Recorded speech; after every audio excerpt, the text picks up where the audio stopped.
Coach Jerrell, I want to take some time to sincerely apologize for what I said when I called you neckbeard God. I know that was disrespectful, immature, and inappropriate. It was not something a student should ever say to a teacher, and it definitely wasn't something that showed respect for you or the role that you have in our school. I want to make it clear that I understand now and am truly sorry. When I said it, I wasn't thinking about the impact of my words and what they might bring. I wasn't thinking about how it would make you feel, how it might affect the class, or how it might make the situation more difficult for you as a teacher who's just trying to do his job. Instead, I was thinking in a short-sighted way, probably trying to be funny or get attention without considering the consequences. Looking back, I realized that it was a poor decision. Teachers deserve respect. Whether they realize it or not, whether we realize it or not, teachers spend a lot of time and effort preparing lessons, helping students, answering questions, and trying to create an environment where people can actually learn. Coaching on top of that takes even more dedication and time. It takes patience to deal with students every day, and especially students that make mistakes or say things they shouldn't, like me. By saying that, I didn't show any appreciation for the effort and patience that you put into teaching and coaching. I also understand that words matter a lot, more than people sometimes think they do. Something that might seem like a joke in the moment can actually be insulting or hurtful. Even if I didn't mean that in the worst possible way, it doesn't change the fact that it was disrespectful and not a kind comment that belongs in the classroom and especially directed towards the teacher. Another thing I've been thinking about is the example that behavior sets for other people in the class. When someone like me says something disrespectful like that to a teacher, it can make the classroom feel less respectful overall. It can encourage other people to act out or think that it's okay to treat teachers like that. And it's not the kind of environment that schools should have. Class should be a place where people can focus on learning, asking questions, and improving themselves, not a place where teachers have to deal with insults or unnecessary distractions.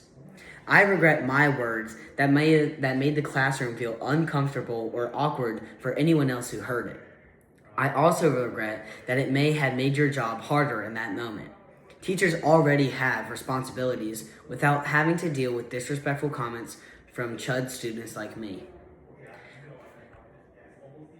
Part of growing up is realizing when you mess up and being willing to admit it. I definitely messed up here. I'm not trying to make excuses for what I said. I'm not trying to pretend it wasn't a big deal or that it should be brushed off. I know it was wrong and I know it crossed the line. At the time, I didn't stop to think about how it would feel if someone said that to me. If I was trying to do my job and someone publicly insulted me, like that, I would probably feel disrespected or frustrated.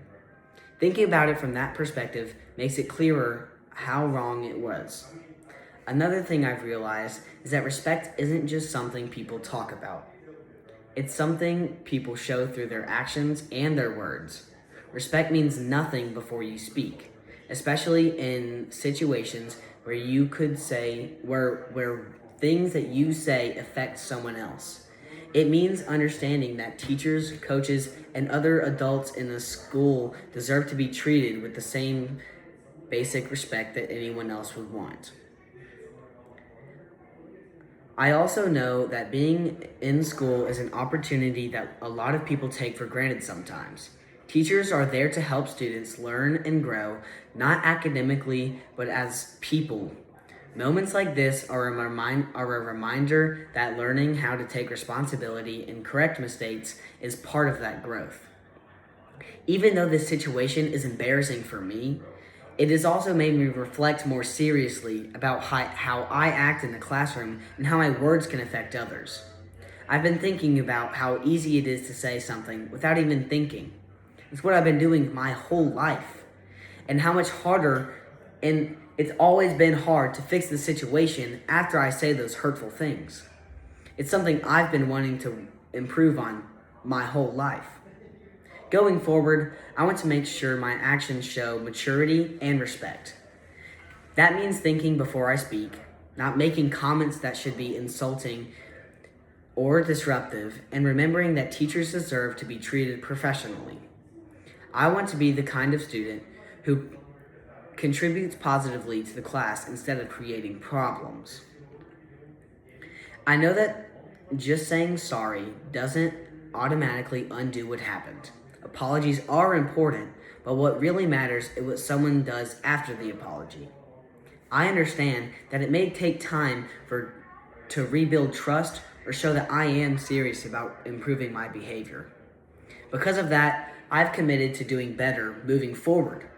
I want my behavior in the class from now on to reflect what I've learned in a situation like this. It means showing respect, staying focused, and avoiding comments that could be disrespectful or distracting. When I say this, I don't just mean being disrespectful to teachers. I mean students,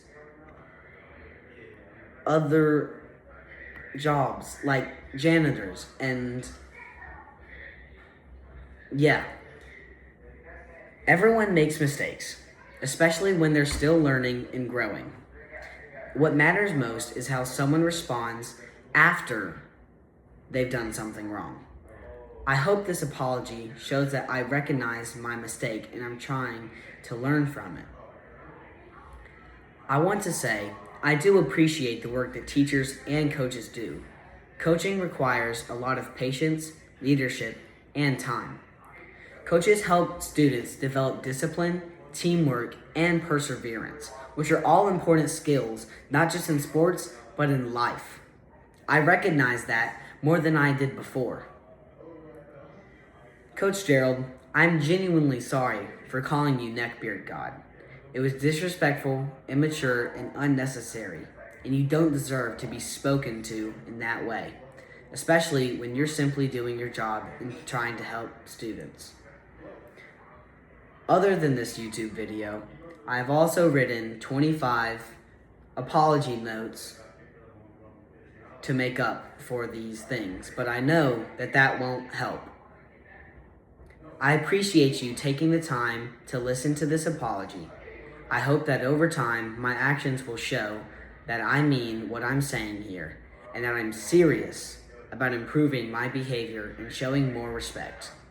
Thank you very much.